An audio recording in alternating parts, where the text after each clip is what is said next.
पाकिस्तान के सीनियर अदाकार उस्मान पीरजादा अपनी जिंदगी का सबसे गमगीन लम्हा बताते हुए आपदीदा हो गए। 73 साल उस्मान पीरजादा पाकिस्तान के मायनाज अदाकार, डायरेक्टर और प्रोड्यूसर हैं, जिनका पूरा घराना ही परफॉर्मिंग आर्ट से वाबस्ता है।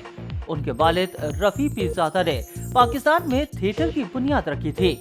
हाल ही में उस्मान पीरजादा मेजबान और शायर वसी शाह के प्रोग्राम जबरदस्त में शरीक हुए और जिंदगी के पोशीदा गोशों के बारे में खुलकर गुफ्तगू की।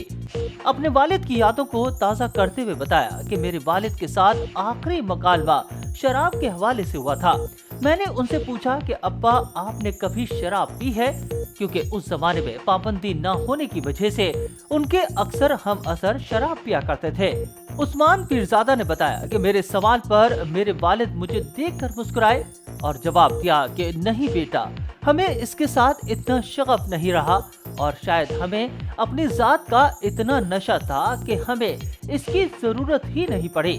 एक सवाल के जवाब में अदाकार ने बताया कि उनकी जिंदगी का सबसे गमगीन लम्हा वो था जब उन्हें अपनी वालदा को छोटे भाई की मौत की इत्तला देनी पड़ी।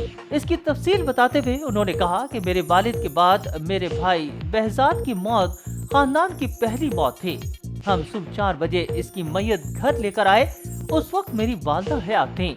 उन्होंने कहा कि उस वक्त सब भाइयों ने मुझे कहा कि वालदा को भाई की मौत के बारे में आपने बताना है।